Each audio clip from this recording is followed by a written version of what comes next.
Hey everybody, in this video I am going to talk about, what am I going to talk about? I'm going to talk about translocations.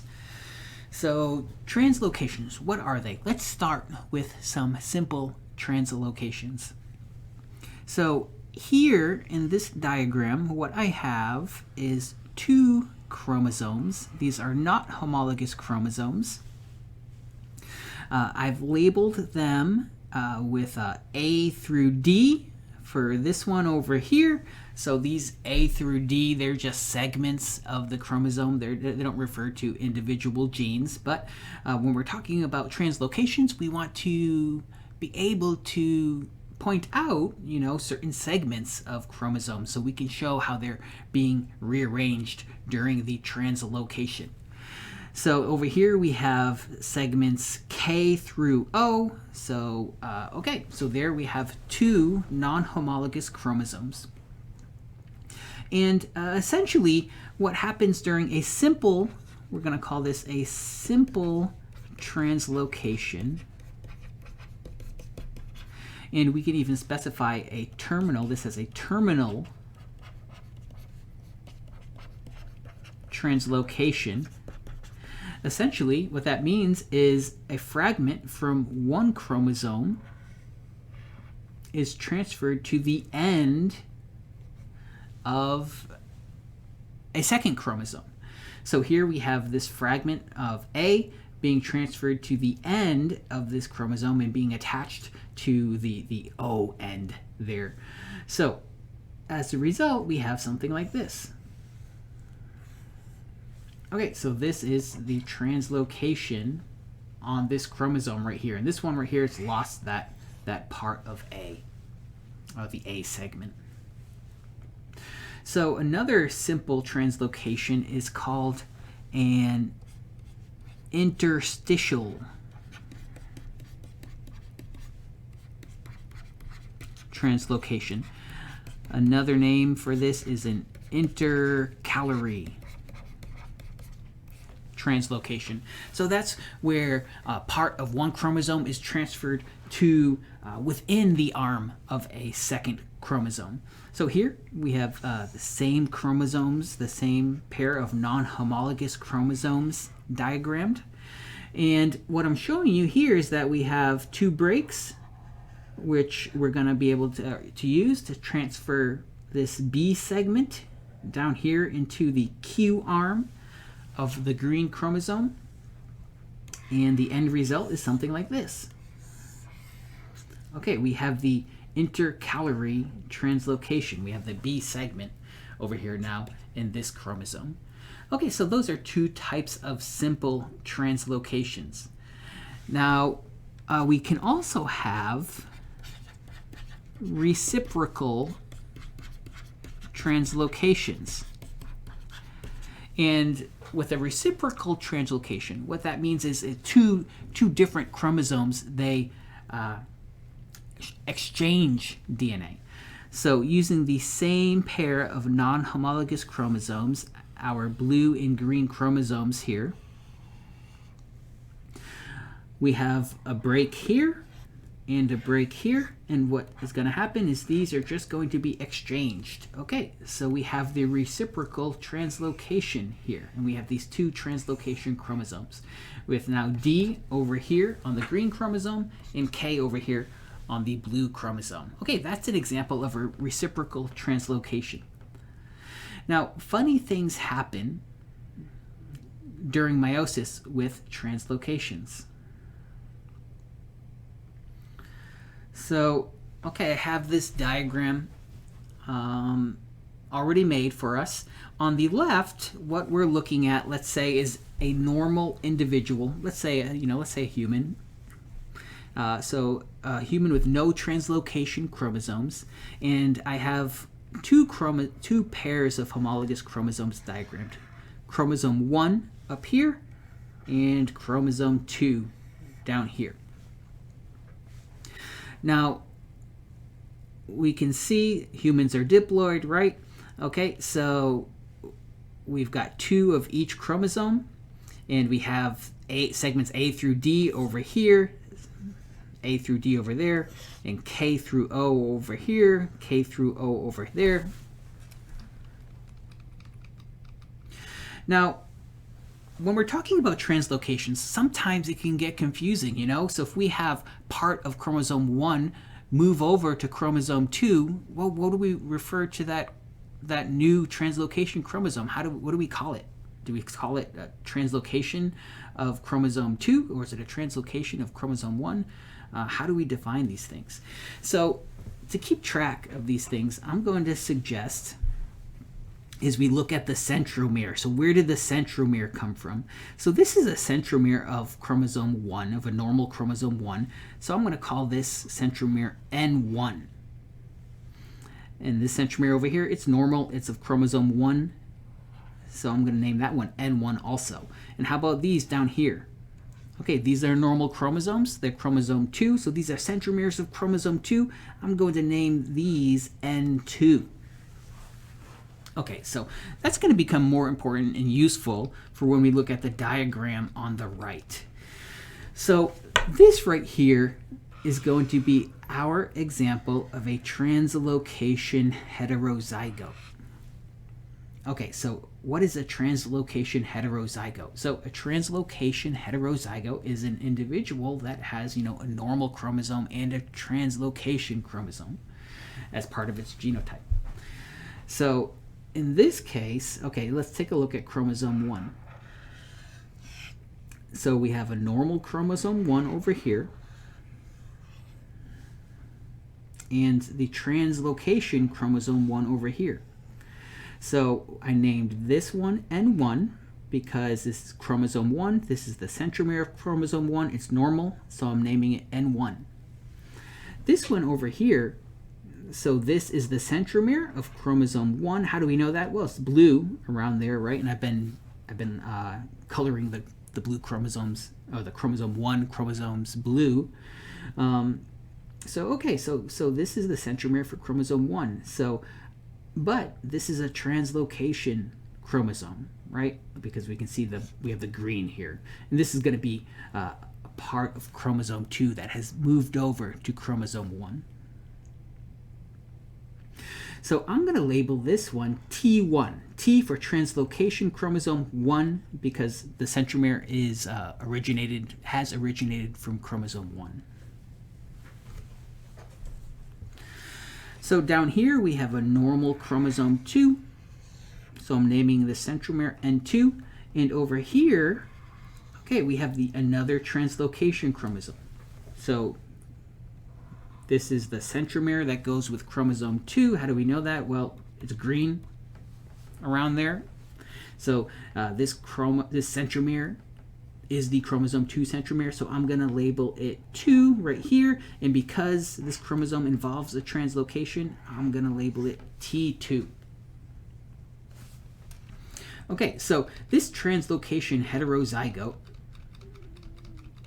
possesses a reciprocal translocation, right, with these chromosomes right here. This genotype doesn't lack any genetic information as far as we can tell, right?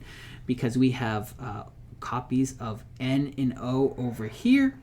And even though we don't have copies of N and O over here, we have the N and O copies up here. So if we carefully analyze this diagram, we'll see that this translocation heterozygote is balanced for all of these segments, 2 of each segment. So 2 of A, 2 of B, 2 of C, 2 of D, and the same thing for K through O. So the phenotypes of the normal individual and the translocation heterozygote should be very similar.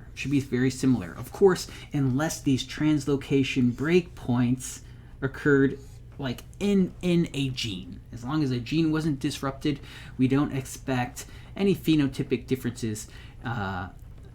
We don't expect there to be any phenotypic differences between the normal individual and the translocation heterozygote. However, we do expect differences during meiosis.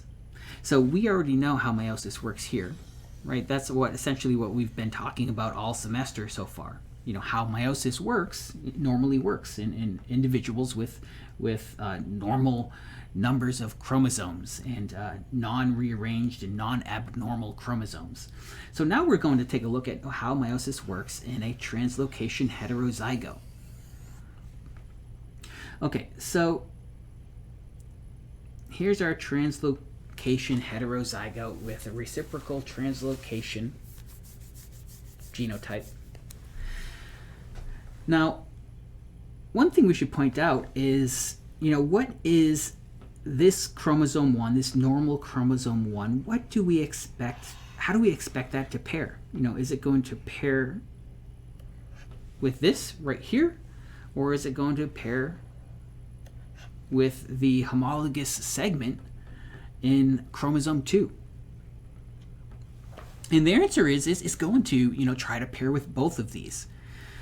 Same thing for this one down here. Meiosis is going to try and pair up N2, at least the M and K segments of the N2 chromosome with the M and K segments of the T2 chromosome, and it's going to try and pair the O and N segments of the N2 chromosome with the O and N segments of the T1 chromosome.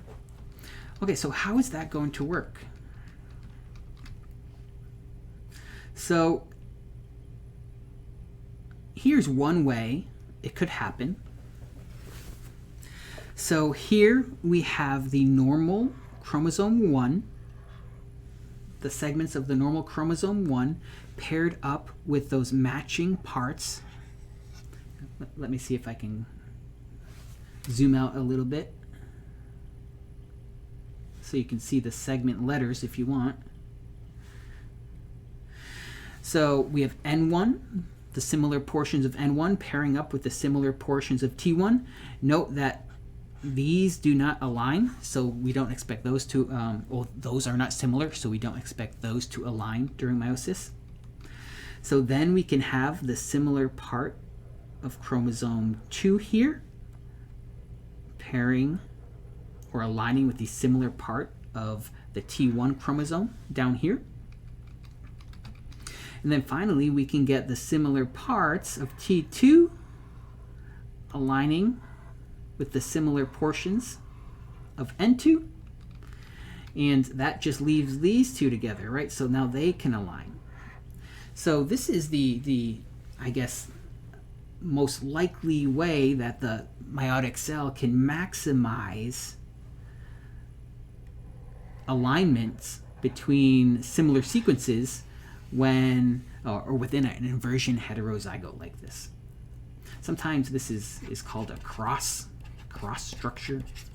It kind of looks like a cross, right? Okay, so that's how the chromosomes can pair, and that's how they can align.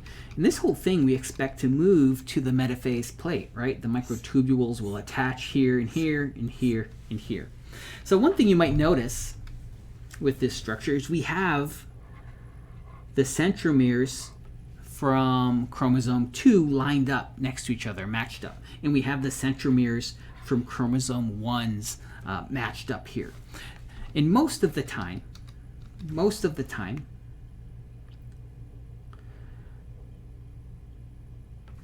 when this lines up on the metaphase plate, you'll have the chromosome 2 centromeres segregating to different poles, moving to different poles, and the chromosome 1 centromeres moving to different poles during meiosis.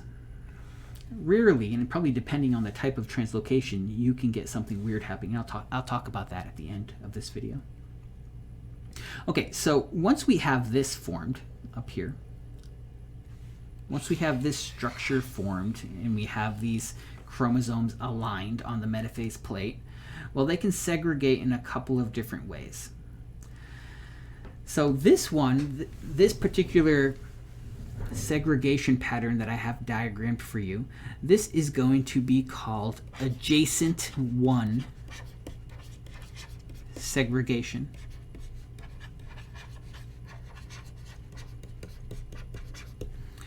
So with adjacent 1 segregation, we have a normal chromosome and a translocation chromosome moving together to each of the poles. Here we have the normal chromosome 1 moving with the translocation chromosome 2. And here we have the translocation chromosome 1 moving with the normal chromosome 2 over here. So what's the result of this?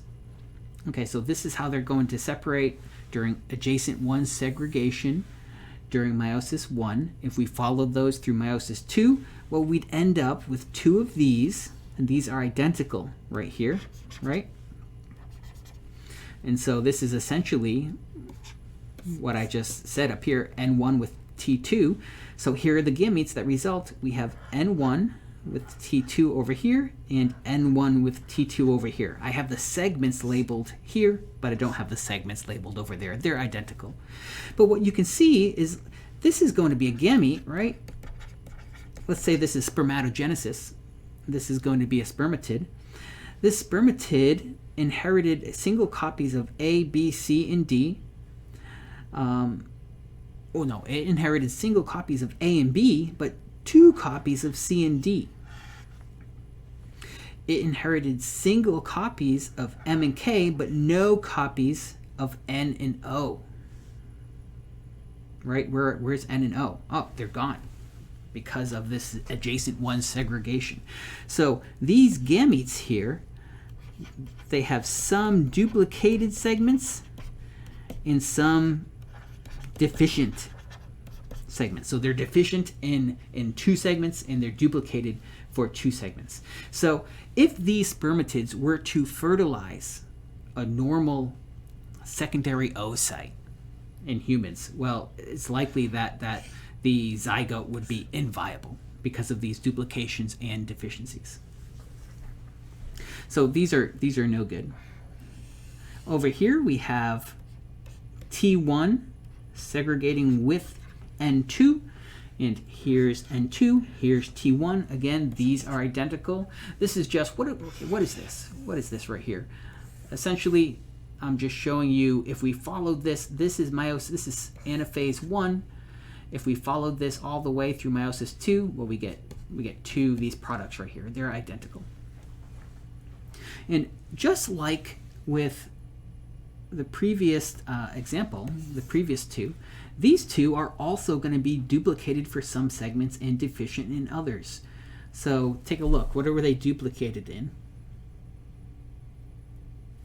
So they are duplicated in segments N and O. And what are they deficient in? They're deficient in segments C and D, right? C and D are up here on this chromosome up here, or that part of the chromosome up there. You can see that, we don't have that little blue piece in either of these gametes here. So these are also going to be gametes with duplications and deficiencies. So if these gametes were to say, or these sperm here were to fertilize a normal secondary oocyte, it's likely that zygote would be inviable. Okay, so that's adjacent 1 segregation. And this is partly why, individuals who are inversion heterozygotes, or, not inversion, sorry, translocation heterozygotes, we already went over inversions.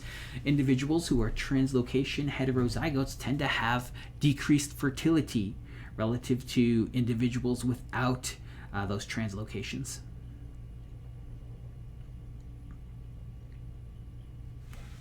Or at least who are not heterozygous for the translocations. So here we have another possibility. Instead of adjacent 1 segregation, we have alternate segregation. So with alternate segregation, this one's relatively easy. We have both normal chromosomes segregating together during anaphase 1, and both translocation chromosomes segregating together. So if that happens, okay, so these are the gametes that are formed down here. We can take a look at those gametes, and these gametes, we're going to call these gametes balanced because they have no duplications and deficiencies for any of these segments, and they have, one of each of chromosome, one of chromosome 1, one of chromosome 2. So those are balanced, and those are fine. Those are functional gametes, and if they fertilize the normal secondary oocyte, if they were talking about humans here, where the secondary oocytes are fertilized, not the ova, if they fertilize a normal secondary oocyte, we expect that embryo to be normal and healthy, or the resulting zygote to develop into a healthy embryo and a healthy offspring. So over here, these are the translocation chromosomes. They segregate together, and we can see the resulting gametes. Okay, these are balanced with no duplications and deficiencies. How do we know that? Well, let's see. We have 1A, 1B, 1C, and 1D. And, okay, 1K, 1M, 1N, and 1O. Okay, so again, as long as these translocations, when they occurred, they didn't disrupt any genes, then we expect that if these were to fertilize a normal secondary oocyte, that the fertilization would be productive and the zygote would be viable. This is just an identical gamete over here. Okay, so there is a case, just briefly, a third one is called adjacent to segregation. Now, with adjacent to segregation, something funny happens. Something funny happens. Okay, so what is that? What is that funny thing that happens? So, also one thing I wanted to point out is, notice how I have this. I don't have these aligned in a way where it's easy to see how this centromere is moving this way, but I just diagram the arrow like that. There are ways we could diagram this to make the centromeres on either side of the metaphase plate to make it make more sense with the direction of movement, but that's an aside. So what is this adjacent to segregation? So with adjacent to segregation, notice with both adjacent 1 and alternate segregation, we had a chromosome 1 centromere and a chromosome 2 centromere moving together to each pole. Chromosome centromere 1, centromere 2, centromere 1, centromere 2 over here. Same thing up here. So we had N1 and T2. So that's centromere 1, centromere 2, centromere 1, centromere 2. What happens with adjacent to segregation is that the centromeres,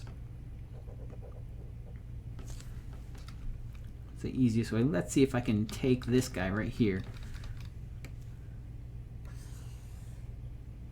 The homologous centromeres move to the same pole during meiosis 1. And this is a very rare thing, and it probably depends on the type of translocation we're dealing with and the amount of similarity between the translocation chromosome and normal chromosomes. But during adjacent 1 segregation, okay, let me give you an example. That would be if T2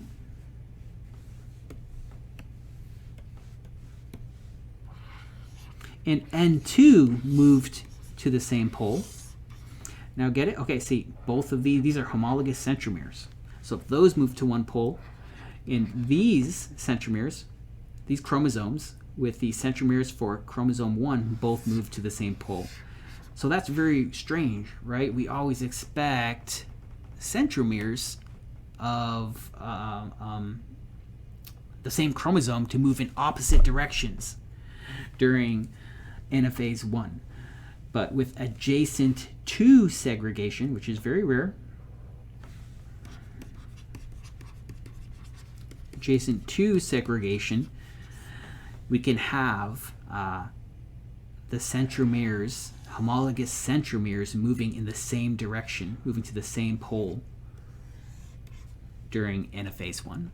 Okay, so we're not going to worry too much about that. I probably won't ask any questions, but I felt like mentioning it here because every once in a while you hear a cool story. If you continue on with genetics, every once in a while you hear a cool story about, or interesting story about adjacent to segregation.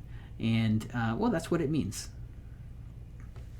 Okay, in the next video, we are going to take a look at Robertsonian translocations, which are a specific type of reciprocal translocation.